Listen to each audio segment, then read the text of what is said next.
महाराज भरत के 5 पुत्र हुए। बड़े पुत्र सुमति को अपने राज का पूरा कारभार सौंपकर भरत जी जो है शालिग्राम क्षेत्र मुक्तिनाथ नेपाल चले गए। एक दिन गांडकी नदी में स्नान करके सूर्य भगवान को जल दे रहे थे कि उसी समय एक मृगी पानी पीने के लिए आई। मृगी गर्भवती थी। मृगी के पीछे सिंह दौड़ रहा था। सिंह के डर के कारण मृगी ने जो छलांग लगाई तो प्रसव भी हो गया और मृगी ने अपना प्राणांत कर दिया। अब ये जो भरत जी थे उस मृगी को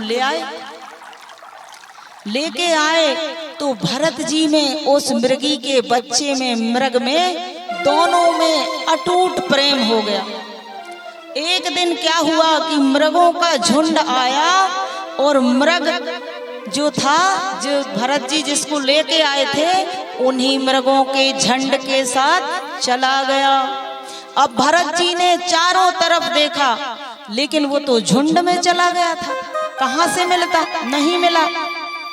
अब प्रेम दीवाने भरत जी मृग के प्रेम में शरीर त्याग बैठे। अंते यामति सागति। भरत जी का चित्त मृग की चिंता में फंसा था। अब अगला जन्म भरत जी को मृग का ही मिला, क्योंकि भरत जी मृग की ही चिंता में प्राण त्यागे थे। भरत जी को दूसरे जन्म में पहले जन्म की भी स्मृति बनी थी, पूरी याददाश्त थी, जिसके कारण धीरे धीरे मृग योनि का अंत हुआ। इसके बाद कालांतर में उनका तीसरा जन्म हुआ। ये अंगिरा गोत्रीय ब्राह्मण परिवार में हुआ। ये 9 भाई थे। सब पढ़ लिख कर 9 भाई जो हैं विद्वान बने। लेकिन जो ये भरत जी थे, ये पढ़ा के इनके पिताजी थक गए, लेकिन इनने नहीं पढ़ा। जब ये नहीं पढ़े तो पिताजी ने इनका नाम जड़ भरत रख दिया। अब जड़ का मतलब क्या होता है पता है? मूर्ख। जो मूर्ख होता है उसको जड़ कहते हैं। ये नहीं सोचना कि झाड़ की मूसला जड़ होती है, वो तो बहुत बलवान होती है, नहीं भैया।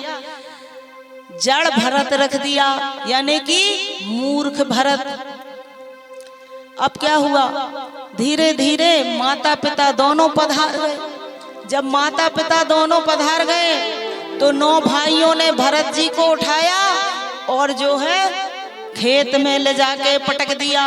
अब खेत में रहने लगे, खेत की तकवारी चालू। अब एक बार क्या हुआ कि देवगति ऐसा समय आया कि डकैतों का एक सरदार था, उसके यहाँ कोई पुत्र नहीं थे। तो डकैतों के सरदार ने माता भद्रकाली में प्रार्थना की थी कि अगर मेरे यहाँ पुत्र होगा तो मैं नरबलि चढ़ाऊंगा। अब डकैतों के सरदार के यहाँ पुत्र हो गया। तो जो डकैतों का सरदार था उसने अपने सारी सेना से बोला कि जाओ किसी को पकड़ कर लाओ। अब पकड़ने निकले सैनिक लोग, कोई नहीं मिला। अब खेत में भरत जी मिल गए। जड़ भरत को बढ़िया पकड़ा उन लोगों ने और ले गए, और ले जाके भरत जी को खूब खिलाया पिलाया। और बड़ी चढ़ाने के लिए जैसे ही माता के सामने सिर झुकाकर बिठाया कि बलि चढ़ाने के लिए तलवार उठाई कि माता भद्रकाली प्रकट हो गई। और जितने लोग जड़ भरत को बलि रहे थे सबकी गर्दन उतार ली। बोलिए माँ आदि शक्ति जगदम्बा की जय। तो आइए हम और आप मिलकर माँ आदि शक्ति जगदम्बा के चरणों में अर्जी लगाते हैं और इसके बाद आगे की कथा का शुभारंभ करते हैं।